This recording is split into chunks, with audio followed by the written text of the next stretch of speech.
Well, thank you, Madam Chair, and congratulations on this position. It's well deserved, and I'm looking forward to working with you throughout this Congress, as well as the members of the minority party. This is an extremely important role. Traditionally, this committee has just been seen as the administrative committee and the parking committee. But as you're seeing now, we're taking a more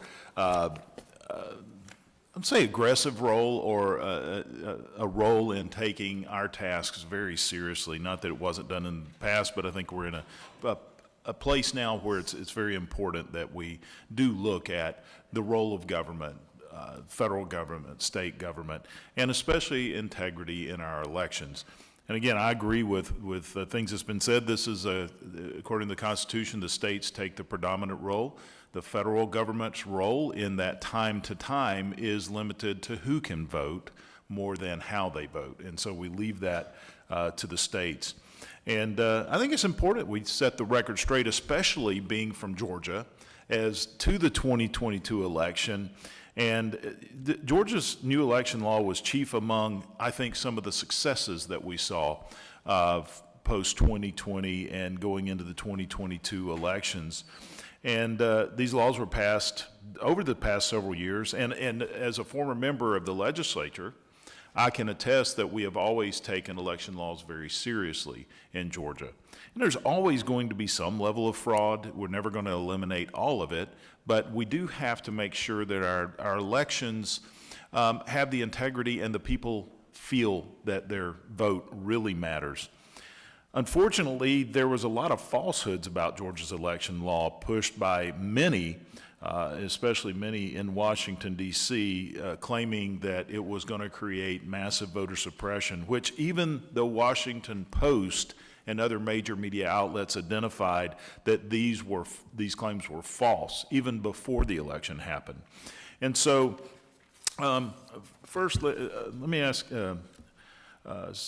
Secretary LaRose, because I understand you may not be able to stay with us through the recess. So in January this year, Governor DeWine signed House Bill 458 requiring in-person voters to present a photo identification instead of other forms of identification. And absentee voters had to provide a copy of their photo ID, their Ohio driver's license or ID number, or the last 4 digits of their Social Security number. This bill has also shortened the ballot receipt and ballot cure deadlines. How has, after the successful run of 2022 midterm elections, can you explain how Ohio's existing election integrity laws and the addition of HB 458 will improve election administration? Thank you so much, Mr. Loudermilk. Really appreciate the question. Ohio wants to continue to innovate and to lead. We have a heritage of doing that. And one of the things that this bill does, of course, as you said, is require a mandatory photo ID. We also included in this bill a provision that allows any Ohioan that can't afford one to get an ID for free, or if you're part of a religious group that doesn't believe in being photographed, then you can sign an affidavit to state as much. And so, of course, we believe that this will increase participation because we think that Ohioans will trust their elections even more than they already have. 75% of Ohioans in repeated polling have said that, of course, you should prove your identity with a photo ID when you come to vote, just like for so many other aspects of life. And we're working right now to implement that bill, and it will be in place for the spring primary that's coming up here in just a month in the state of Ohio, despite the fact that activist groups from out of state are trying to sue us to block the implementation of that bill. Well, thank you very much. Secretary Ordon, did I pronounce that properly? Ardwin. Ardwin. Okay, my wife's from Louisiana, so I knew that there would be multiple ways that could be pronounced. So you should hear my own people pronounce it. I'm good friends with Jeff Landry, so I understand. Louisiana's election law features several strong voter integrity measures, just like my home state of Georgia. Louisiana law requires voters to present photo identification, to vote in person, prohibits ballot harvesting, and doesn't allow same-day voter registration. We're seeing that more people have confidence in the process in Georgia. How have these measures affected election administration in your state?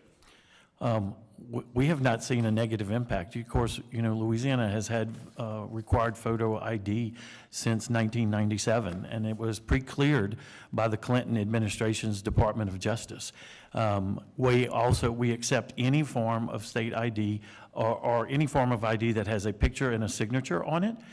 So it's not limited just to a state ID, but we also provide free IDs for individuals who can't afford one.